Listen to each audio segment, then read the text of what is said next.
Bueno, buenas tardes a todos y todas. Para conmemorar el Día de la No Violencia contra la Mujer, quisimos realizar una actividad diferente, alejada de la teoría, con un relato real de una mujer que tuvo un egreso exitoso y una inserción real a una vida libre de violencia junto a sus hijos, partiendo de cero, como una forma de entregar un mensaje positivo a ti que estás siendo víctima de violencia y que te ha costado tanto tomar una decisión, ojalá te sirva. Este relato ha sido editado para resguardar la identidad de nuestra protagonista y las instituciones que fueron parte del proceso.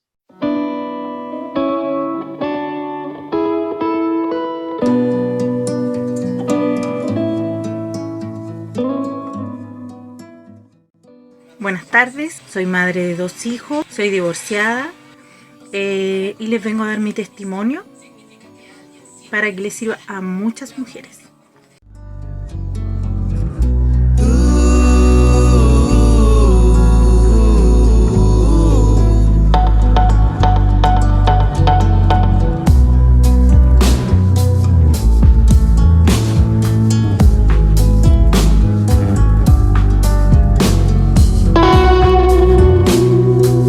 En el año 2017 yo realicé la denuncia ante la Policía de Investigaciones, el cual el trato no fue el adecuado. Me acuerdo que el funcionario que me atendió puso en duda mi testimonio todo el rato, haciéndome dudar de mi denuncia.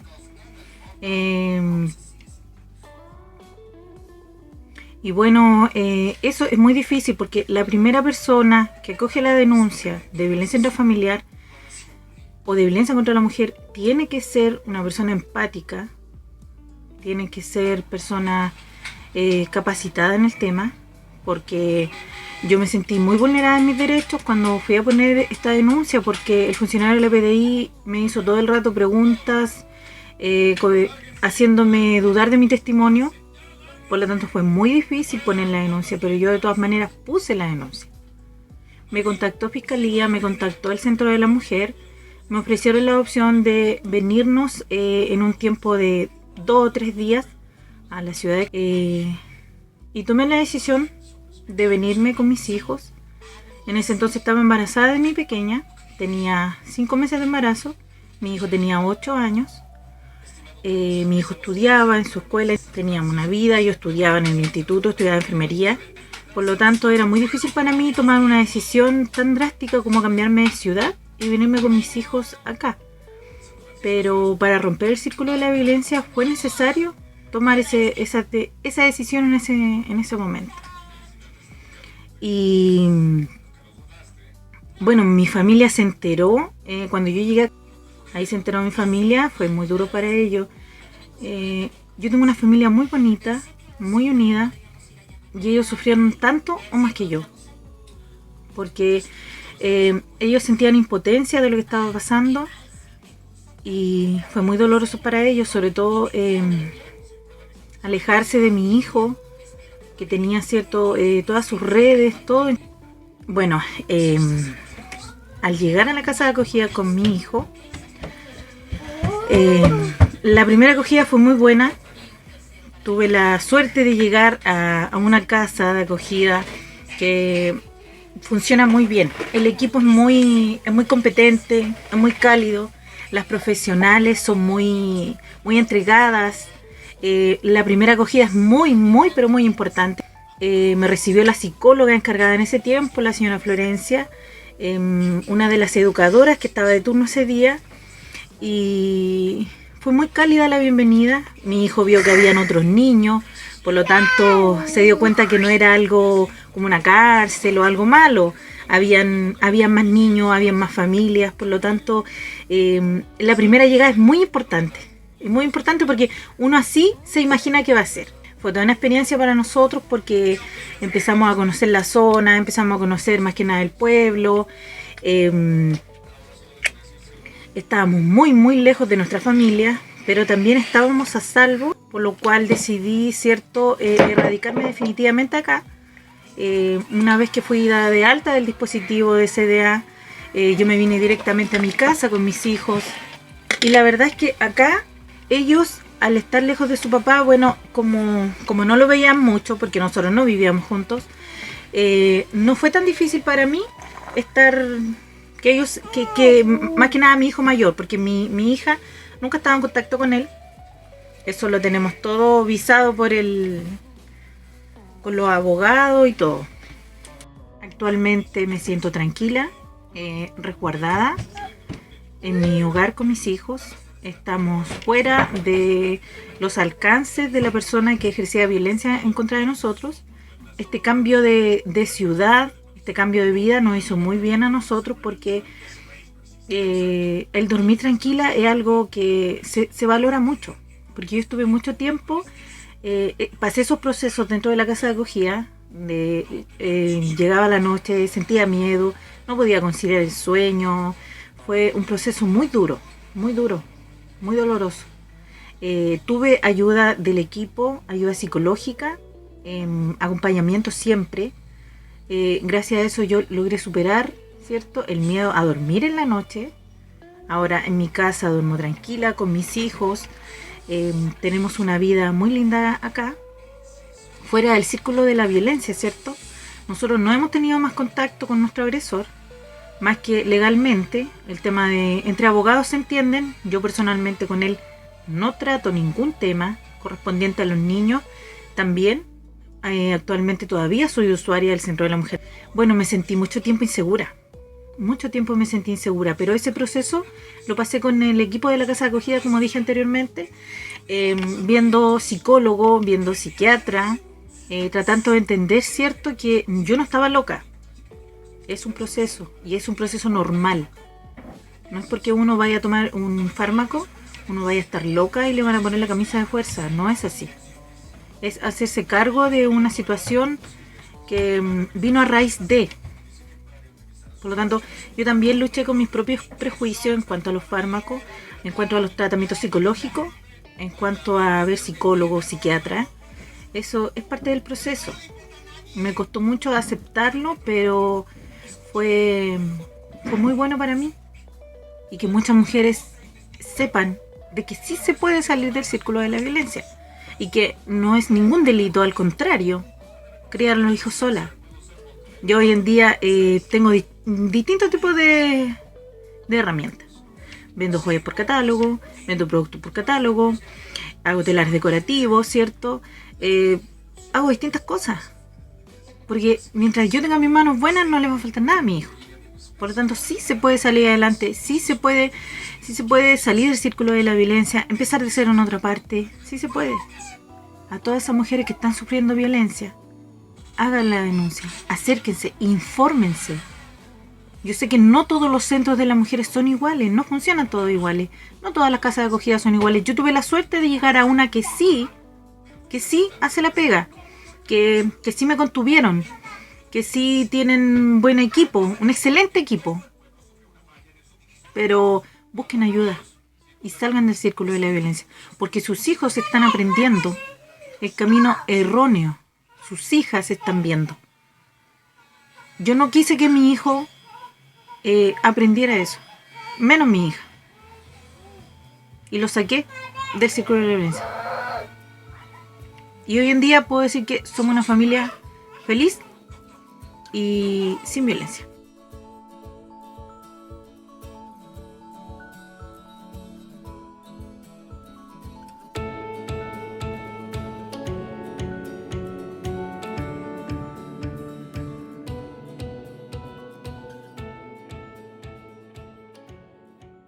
Okay. Buenas tardes, bienvenidos a todos. Muchas gracias por unirse a nuestro nuevo conversatorio de una mujer que logró salir del círculo de la violencia. Y a propósito de lo mismo, ahora vamos a iniciar un conversatorio con la parte de los integrantes de la Mesa Regional de Género y Salud, que está conformado por la Seremia de Salud, Servicio de Salud Concepción, Talcahuano, Biobío, Arauco, además de FONASA, la Dirección Zonal, y una aparición especial de una representante del área de educación de Yumbel, con quien estamos desarrollando un trabajo desde el año pasado para la prevención de la violencia en el pololeo, entre otros temas de importancia para la comunidad escolar. voy a dejar con ustedes a continuación a María Olga Salgado, del Servicio de Salud Arauco, quien nos va a relatar un poco cómo fue la experiencia desde la institución al recibir al testimonio que vimos hace poco. María Olga. Bueno, ahora daré a conocer las palabras del equipo que fue parte de este proceso. Al principio, como en la gran mayoría de los casos, hubo hostilidad, desconfianza, miedo, vergüenza, pero con el paso de los días fue cambiando. Había una sonrisa, una mirada más confiada, aprobación, y así como empezamos a generar un bonito vínculo, no solo con ella, sino también con su hijo mayor. Ella llegó en un momento difícil de su vida, fue muy valiente en tomar la decisión de dejar todo y llegar a un espacio desconocido y compartir con otras familias, con un sistema de reglas incomprendidas tal vez. Con un embarazo avanzado, acompañamos también este proceso y fuimos parte de un momento significativo de su vida. Este proceso de avances y retrocesos, con días buenos y días malos, como es la vida y como es esperable en un proceso de reparación en violencia. Mostró siempre un carácter fuerte, llena de defensas, pero en el fondo con muchas inseguridades y miedos, pero siempre con un objetivo bien claro, la necesidad de autoprotección de ella y de sus hijos. Tomó una decisión de optar por una vía de violencia, libre de violencia. Es consciente que lo merece, que lo necesita, no solo por ella, sino por el bienestar de su familia. A veces sin la aprobación de su familia directa, por las decisiones que tomó, realizó un proceso de intervención con alta adherencia, se movilizó en el logro de sus objetivos y luchó por establecerse en esta comuna, para lo cual postuló una vivienda, a lo que para ella significaba protección y seguridad. Buscó aprendizaje, adquirió herramientas desde la intervención psicosocial que le permitieron la comprensión y desnaturalización de la violencia en esta historia de vida. El desarrollo de autonomía y autocuidado en salud mental también adquirió herramientas a través de capacitaciones en oficio que le significaron autonomía económica y coordinaciones con la red que le permitieron una inserción laboral en una vida dependiente. Hoy recordamos con mucho orgullo el paso de esta mujer valiente y de sus hijos en un enorme aprendizaje para este equipo. Estas son las palabras de todo el equipo que ayudaron a esta mujer a salir del círculo de la violencia. Muchas gracias, María Olga. Bueno, y como el conversatorio que queremos armar ahora es también una invitación a las personas de que se puede salir y de diferentes maneras, o como las instituciones que nosotros representamos de alguna manera pueden prestarle algún tipo de ayuda. Por eso voy a proceder a preguntarles a las personas que están aquí con respecto a este testimonio, cómo desde sus instituciones, desde sus servicios, se desarrolla la primera acogida a las mujeres que sufren violencia. ¿Cuáles son como los protocolos que ustedes pueden seguir o que están designados para que los funcionarios del área de la salud o en la educación puedan brindarle a estas personas, detectar y brindarles una primera acogida? ¿Y qué obstáculos también detectan en este testimonio o se encuentran a diario para poder desarrollar esta labor? Hola a todos, a todas. Mi nombre es Fabiola Pérez Ormazábal. Soy la coordinadora comunal de convivencia escolar del Departamento de Educación de Yumbel. Y quisiera comenzar, ¿cierto?, esta rueda de respuestas contándoles que nosotros somos actores, digamos, de prevención de la violencia, principalmente con nuestros estudiantes, ¿ya? Cuando una mujer, cuando una mamá sufre de violencia, ¿cierto? También eso repercute en los niños. Y nosotros como agentes de la educación, como profesores, como docentes, es a través de ellos, ¿cierto?, cómo llegamos con factores protectores a las mujeres, ¿ya? Nuestro aporte para ella es principalmente para sus hijos, ¿ya? En la protección de sus hijos, en los espacios adecuados dentro de los colegios, con el apoyo de nuestras duplas psicosociales. Nuestros establecimientos cuentan con asistentes sociales, con psicólogos, que apoyan a los niños cuyas madres sufren violencia, y por supuesto eso se traspasa a su familia. Eso es como nuestra intervención, digamos, en este círculo, ¿ya? Principalmente en la contención de los niños y en el apoyo hacia ellos. Y por supuesto que eso repercute, ¿cierto?, en su madre. Ok. ¿Alguien más desde el área de la salud, desde el área de la atención primaria, cuando la persona se hace sus controles? ¿Cuál es la primera acogida? ¿Con qué brechas se encuentran ustedes como institución de repente para ayudar a estas personas? Hola a todos y todas, mi nombre es Patricia Vergara, entre otras funciones soy referente del programa de violencia en el Servicio de Salud Talcahuano. Me gustaría, como en términos generales, desde la experiencia que he tenido, cómo he visto el tema de la red pública de salud. En términos generales, en salud pública y específicamente en mi servicio de salud, la violencia hacia la mujer ha sido abordada más bien por los equipos de salud mental. O por funcionarios o funcionarias que en el desempeño de su trabajo les ha correspondido acercarse al tema de una u otra forma. Como ustedes saben, ¿cierto? La puerta de entrada al sistema es la atención primaria, ¿ya? Entonces, todos los equipos de salud mental están preparados para atender a estas personas cuando solicitan ayuda, está todo protocolizado y se atienden hasta cierto nivel de complejidad del caso, ¿ya? Hay criterios para ello. Cuando ya el caso es más grave, cuando existe mayor daño, es derivada inmediatamente al nivel de especialidad. Se trabaja también, y esto es fundamental para abordar el tema de la violencia en general, se trabaja también bastante con el intersector, ¿ya? Hablando siempre desde el trabajo que se realiza en los equipos de salud mental. Principalmente a nosotros nos corresponde coordinarnos en forma permanente con el sector justicia, con las policías, con Cernamed, eso en términos generales, y también con educación, bastante. Ahora, respecto de la población usuaria y la comunidad, se realizan en forma permanente acciones de promoción, de prevención y de atención del daño a la salud que se ha producido producto de la situación de violencia que ha vivido la persona que solicita ayuda. Pero también en forma permanente nos hemos preocupado en el servicio de sensibilizar y capacitar al personal de salud en general en relación a este tema.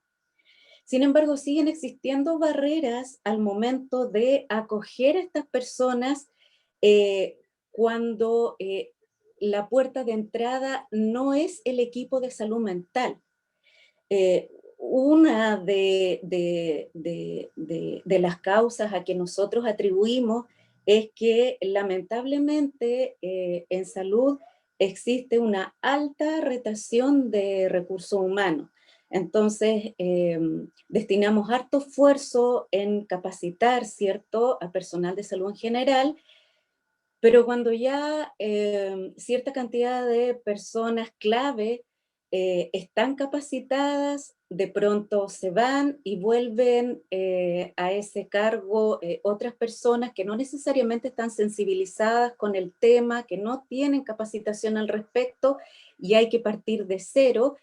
Y en ese sentido pagan el costo muchas veces las usuarias que vienen a pedir ayuda a los establecimientos de salud por alguna situación de violencia. Ahora, desde nuestra experiencia, las usuarias llegan en general por demanda espontánea, pero cuando llegan por demanda espontánea, en su mayoría no consultan por vivir alguna situación de violencia, sino que consultan por síntomas asociados a cuadros ansiosos, trastornos depresivos, algún trastorno por estrés postraumático, es decir, por síntomas asociados a un cuadro clínico. Esos son los motivos de consulta. O a veces ocurre también que consultan por problemas de algún hijo, como por ejemplo bajo rendimiento escolar, ¿cierto? Problemas conductuales, agresividad, baja autoestima, y de ahí la necesidad de que el personal de salud que las atienda logre pesquisar que tras de esos síntomas hay una situación de violencia, ya que está afectando a todo un grupo familiar. Otra vía de entrada que nosotros tenemos en el servicio son los servicios de urgencia, tanto de APS como de especialidad, pero también aquí solamente a veces informan estar vivenciando una situación de violencia. Esto es mucho más claro, por ejemplo, cuando acuden a los servicios de urgencia personas que han sido afectadas en el momento por alguna situación de violencia sexual. Pero otras veces consultan también por síntomas, incluyendo intentos de suicidio. Y también tenemos vías de entrada desde otras instituciones del intersector, principalmente desde Justicia, desde Cernamec, y esta es prácticamente la única vía de entrada en la que la persona entra con un diagnóstico de violencia, ¿ya? Entonces, hay mucha brecha de sensibilización y capacitación en lo que respecta a personal de salud en general. Y también el personal de salud asocia este problema a salud mental. Como los equipos de salud mental son los que están más capacitados en el tema, no se sienten parte de. Entonces, si detectan a una persona, inmediatamente la derivan a salud mental, muchas veces saltándose alguna acción de acogida que sí debe estar en manos de quienes la reciben. Eso yo diría en términos generales. Ok, muchas gracias. Hola a todos, a todas y a todos. Mi nombre es Mariana Lagos Bosman, yo soy asesora de la Dirección de Servicios de Salud de Bio y formo parte de esta mesa de género en salud como asesora y referente de género de mi servicio. La pregunta es amplia, la pregunta creo que aquí da para poder hablar mucho rato, mucho tiempo, conllevando a que tenemos una historia, ¿cierto? Una historia que hoy día hemos dado paso, creo que agigantado, pero que todavía tenemos una deuda tremenda ya por resolver. Cuando tú planteas y escuchando a Patti y la historia, no puedo dejar de pensar en mi queridísima atención primaria, esa puerta de entrada y ese lugar donde mayormente está insertado y mayor vinculación tienen nuestras usuarias y nuestras niñas. Y por qué no decirlo también nuestros niños y adolescentes. Me voy al sector rural, y en el sector rural, que en este territorio en que yo represento está muy dominado. En un sector rural donde aún hay creencias que justifican las agresiones. Hay mujeres que en este predominio rural invisten patrones aún patriarcales, hegemónicos, androcéntricos y con estereotipos muy determinados, ¿ya? Y que además obedecen a esta, digamos, patriarcado y a este orden de poder. Entonces, cuando el equipo de salud, que siempre lo he dicho, tenemos la potestad de poder llegar al hogar, tenemos la potestad de poder ingresar a ese espacio, que es tremendamente valioso, que creo que indudablemente nosotros ahí tenemos un tremendo avance. Y ahí es donde podemos percibir los primeros indicios. Es cuando yo a los equipos le llamo, cómo podemos, la Patti decía, cómo podemos ver los síntomas, cómo podemos detectarlos. Eso es detectar las indicaciones de riesgo. Hay muchos indicadores de riesgo que con una simple mirada, con una simple acción, en este caso esta mujer nos puede estar diciendo, nos puede estar gritando. A los equipos de salud, en mis años de asesora y encargada del tema de la violencia, de esta gran temática, siempre he tratado como de reforzar indicándoles que podemos ser la única persona que en este minuto esa mujer o esa niña o ese niño esté confiando. Y por lo tanto somos la primera instancia tal vez de develación. Y en esa instancia lo que primero tenemos que resguardar son las confianzas, ¿ya? Sin intervenir, sin de alguna otra manera generar consultas, sin generar preguntas, sin cuestionar, absolutamente eso es algo que ya está súper decretado. Y a veces solamente basta con una escucha activa. Después de eso, cuando ya tenemos ese vínculo, poder ir estrechándolo y poder, por sobre todo, ofrecer las ayudas, pero esa ayuda que quede con una seguridad absoluta. Estamos rodeados y estamos insertos en una sociedad absolutamente desigual estructuralmente, ya con el crédito lamentable que da a esta puerta de un acceso de consumo y constantemente en una promesa de bienestar. Pero ahí en esa promesa tenemos que dar a un cumplimiento y tenemos que además dar un acompañamiento, y eso es algo vital.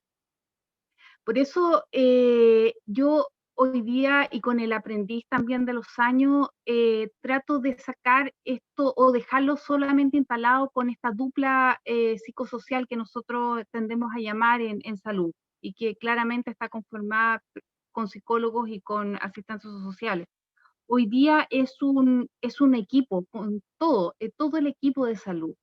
Un equipo de salud que hoy día está súper enriquecido, que logramos tener diferentes profesionales y todos ellos, sin descartar absolutamente a nadie, ellos tienen absoluta responsabilidad y tienen absolutas capacidades para detectar estos indicadores de riesgo.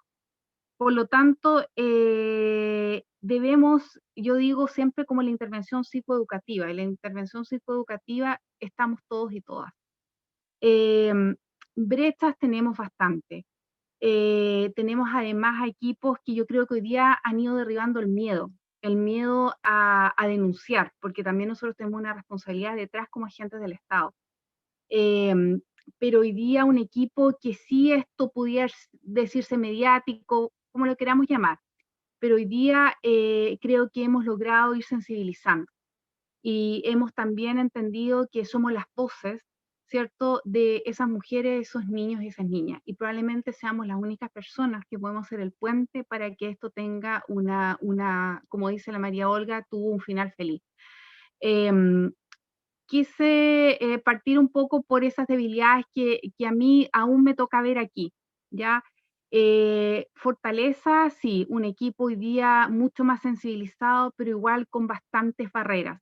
Barreras porque igual en salud es un sistema absolutamente asimétrico, sigue siendo muy patriarcado, sigue siendo muy hegemónico, sigue siendo además con cierta dominación de muchas masculinidades. Ahora, educamos, sí, educamos mucho en cómo también debe defenderse esa mujer, pero también no debemos olvidar y debemos reforzar que tenemos que educar sobre las masculinidades. Y aquí el trabajo alineado con educación es tremendamente relevante. Sin educación no avanzamos. Y hoy día esto lo vemos también nosotros como mesa dignificado y también refrendado el hecho de que esta educación aquí es algo primordial. Ese es nuestro eje de ruta, ese es como nuestro, digamos, eje rector para poder seguir trabajando. Educación es la mano más firme que podemos nosotros sostener para poder derribar esto, porque además son ellos los entes principales y con el apoyo de todos y todas, que también en la educación, y siempre lo hemos hablado también de la psicoeducación, debemos psicoeducar desde la primera infancia, con patrones, con buenos tratos, ¿cierto? Y a medida, digamos, que vayan pasando las generaciones, también en mujeres que hoy día sí hay un sistema que ha cambiado y sí hay un sistema que las protege. Porque también está la gran pregunta, ¿para qué voy a denunciar si esto va a seguir igual, si nadie me escucha y nadie me cree? Gracias, Marian. Bueno, ahora vamos a ofrecer la palabra, o voy a ofrecer la palabra para unas palabras finales. con respecto a la reflexión de lo que se nos viene en el futuro como estrategia, como desafío, como desde nuestras instituciones, para poder fortalecer la llegada a personas que son que están siendo vulneradas en la actualidad. ¿Cómo nuestras instituciones en el mediano o largo plazo podrían ir fortaleciéndose o mejorando con ciertos protocolos o estrategias para poder tener testimonios tan exitosos como el que vimos en un inicio, tan exitosos y poderosos como el de un inicio? Que haya más mujeres que puedan salir y empoderarse y ser capaces de salir adelante con sus hijos y no ser opacadas. Bueno, mi nombre es Javier Lara Becerra, soy el encargado del programa de género, violencia e inmigrante de la Seremi de Salud. Primero quisiera hacer un pequeño repaso a lo que hablaron las colegas de los servicios, la cual estoy muy de acuerdo con todos los puntos, no con partes, sino con todos los puntos, ¿ya? Y comparto claramente que este trabajo, ¿ya?, de violencia no es un trabajo que es de Cernamec ni solo de salud, es un trabajo intersectorial, ¿ya? Y es por eso que también estamos contentos que nos acompaña el sector educación, que es un sector súper sensible y un sector que es necesario que trabaje en conjunto, ¿ya? Pero más allá de eso, esta educación, salud, considero que son todos quienes deben participar en esto, ¿ya? Son las policías, son desarrollo social, ¿verdad?, etcétera, quienes deben estar presentes acá, ¿ya? En cuanto a lo que decía Patricia en relación al recambio personal, eso es muy cierto en salud, ¿ya? Y pasa en los hospitales, en atención primaria, y pasa en la Seremi de Salud, que como se sabe, ¿verdad?, nuestro rol principal es velar por la promoción, prevención y fiscalización de las entidades, ya de salud y otras, alimenticias y demás cosas. Pero fíjense que con esto de la pandemia, nos ha tocado ser también primera acogida, ya, y no han pasado casos de BIF en la residencia sanitaria, ya, y me ha tocado hacer capacitación dentro de la herramienta que tenemos con ayuda de otros profesionales hacia estas duplas de salud mental, llamémosle, que están orientadas a la residencia sanitaria, y nos llevamos la sorpresa no grata de que la cantidad de violencia intrafamiliar es muy alta, ¿ya? En donde vimos parejas que quedaban, habían golpes de por medio en la misma residencia sanitaria, ¿verdad? O personas que, como bien decía Patti, tenía, perdón, o Mariane, no recuerdo bien, disculpen ahí, no recuerdo bien que lo dijo, pero hacía relación a algunos gestos, ¿verdad? Algunas actitudes que eran fáciles, no fáciles en realidad, a ver, no encuentro la palabra exacta para decir que eran víctimas de violencia, ya que te decían claramente que estaba pasando algo en sus hogares, ya, así que también nos tocó, como Seremi no estamos tan acostumbrados a hacer primera acogida, ya, básicamente de redes, ustedes saben que salud sería en redes y en salud pública, pero nos tocó y no ha sido sencillo, ha sido bastante complejo no caer en un tema que es relevante como la revictimización, ¿verdad?, de las personas, de que claramente llegaba una persona que se sentía un poco más cómoda con una de las psicólogas que trabaja ahí,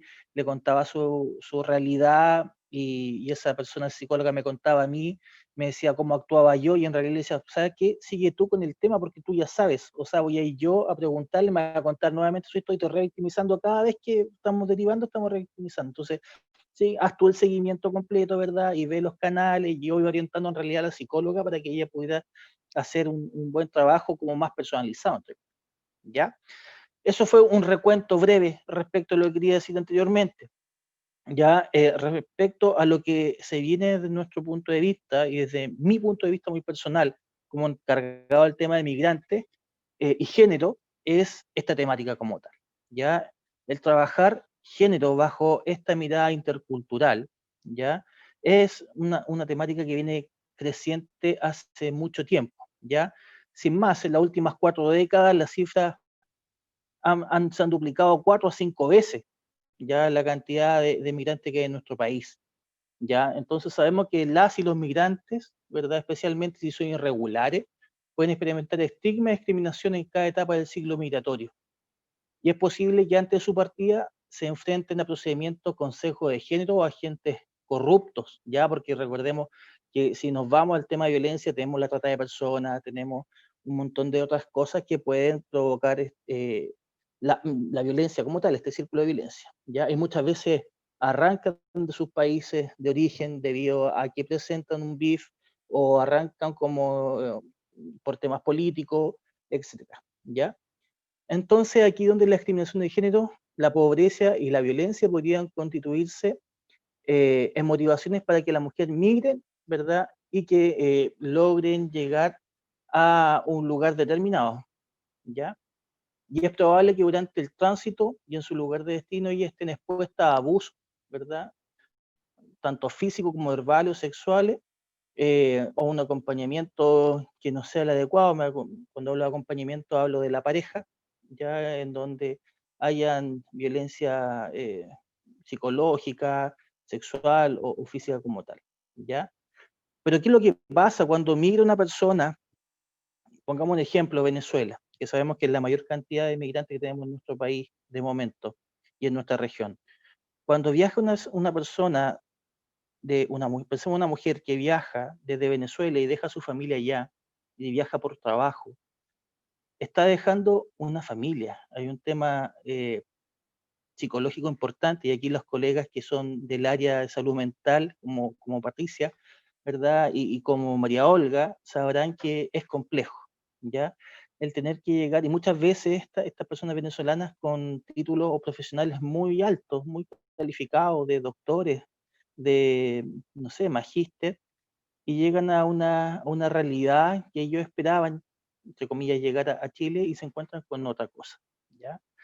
Deben trabajar haciendo aseo, demás cosas, lo cual no lo denigra para nada, al contrario, ellos son felices trabajando en lo que encuentran, ¿ya? Y me ha tocado vivir y conversar con ellos, y tener que mandar ese salario que sacan, ¿ya? Mensual a su familia, a sus hijos, a su país de origen. Pasan años sin ver a su hijo, pasan años sin ver a su esposo, y pasan muchas cosas, ¿ya?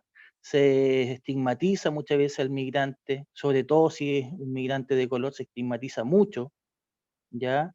Eh, y hay un tema de género que no está trabajado, que están recién dando luces, porque sabemos que en salud y bajo este paraguas gigante de los derechos humanos, la salud es igual para todos, ¿ya? No hay una salud para migrantes, ¿verdad? Y una salud para chilenos, sino que la salud es igual para todos, ¿ya? Y está cubierta, y ahí lo sabe bien Delia, que es de FONASA, ¿verdad? Que existe el NIP, que lo trabajamos con su colega Carlos, ¿verdad? Que el número de identificación provisoria que abarca que esta persona migrante esté cubierto bajo un tramo A de FONASA y pueda acceder a las prestaciones que estime conveniente. Y ahí recaigo nuevamente en la falta de información y el recambio de gente que hay, porque también nos pasa, al igual que en violencia y en género, que tenemos este ciclo, que hacemos capacitación en la primera línea y demás cosas, que si una persona migrante sí se le puede atender y resulta que pasan 2 semanas y nos llega, ¿verdad?, una persona migrante diciendo que no fue atendido en un CESFAM X, ¿verdad?, porque no tiene su RUT. Entonces caemos de nuevo, pero esto es una ruta incansable, tanto en migrante como en género como en violencia, de tener que estar sensibilizando mes a mes, año a año, de forma periódica, ¿ya? Porque es la única forma que tenemos de llegar a la mayor cantidad de gente. Les pido la disculpa si me extendí un poquito, pero tenía que reflexionar un poco. Gracias. No, está bien.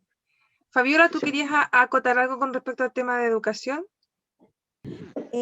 Sí, yo quería aportar de que desde el ámbito de la educación, ¿cierto? Nosotros agradecemos estas instancias de participación, necesitamos el apoyo de las redes de salud, principalmente porque nosotros como educación tenemos que poner en el currículum de los niños, en el currículum nacional, esta educación. La educación no sexista, la educación de no violencia, ¿cierto? Para disminuir o para aportar, ¿cierto?, a la disminución de estos sesgos, como explicaba Marianne, y a través de nuestro currículum nacional. Ese es nuestro desafío como educación y quería compartirlo también con mis compañeros de mesa y también con las personas que nos acompañan en la transmisión. Gracias.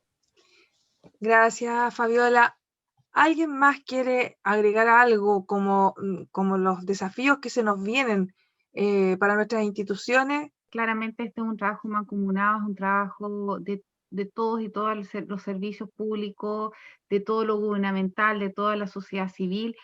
Y por sobre todo yo creo que vamos en una generación tal vez que va generando el cambio, pero quedamos esta generación que sí, una generación que bastante transgredida de alguna otra forma y que también somos los que hoy día tenemos que otorgar y cuidar y velar y proteger.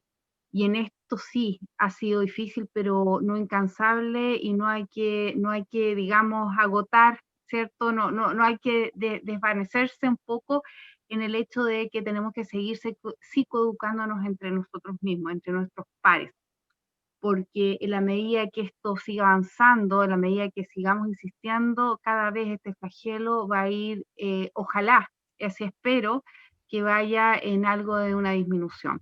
Y con las oportunidades también, de un país que debe otorgar oportunidades porque es la única forma en que la mujer también pueda tener su independencia, pueda salir de estas dinámicas abusivas, pueda salir de este círculo. La historia es esperanzadora, pero una mujer tremendamente luchadora, una mujer tremendamente fuerte, y que tal vez no son las características comunes de una mujer que lamentablemente ha estado insertada en esta figura, en donde además viene con patrones, ¿cierto?, desde una infancia, que también se han transgredido tremendos, elementos como es el cuidado. Con eso quería terminar. Muchas gracias siempre una vez más por estas instancias. Siguiendo con la línea de lo que planteaba Mariam respecto a tu pregunta, Delia, yo te diría que específicamente en el Servicio de Salud Talcahuano nosotros nos seguimos planteando como un tremendo desafío continuar con los planes de sensibilización y capacitación permanente en el tema para funcionarios y funcionarias de los equipos de salud en general, ¿ya? Ahora, respecto de la institucionalidad asociada a las personas que viven situaciones de violencia, lo mismo, capacitación permanente en temas de violencia y temas de equidad de género, creo yo, en todas las instituciones estatales a las que recurren las mujeres a pedir ayuda, ¿ya? Creo que por ahí va la cosa. Y siguiendo la misma línea, en lo más macro, creo yo que para solventar todas las barreras de las que hemos conversado en este rato, la clave es la educación permanente a toda la población desde la primera infancia. Eso, muchas gracias. Muchas gracias, Patricia. Muchas gracias a todos por estar en este conversatorio especial, más bien reflexivo, que se realizó en torno a las palabras de este testimonio de una mujer valiente, que probablemente como ella hay varias más, pero ella se atrevió también a dar a conocer su testimonio, y eso no solamente para que nosotros como representantes de instituciones reflexionemos en torno a lo que estamos haciendo y cómo podemos mejorar, sino también ella entregó su testimonio para todas aquellas mujeres que puedan mirar este video y estén pasando por una situación difícil, o bien conozcan a alguien por lo mismo. Así es que muchas gracias a todos. A continuación vamos a dejar una información para que aquellas personas que quieran acceder a más información o que quieran establecer denuncias puedan acceder a estos teléfonos que vamos a dejar a continuación y otros organismos a los cuales pueden acudir. Muchas gracias a todos por su atención.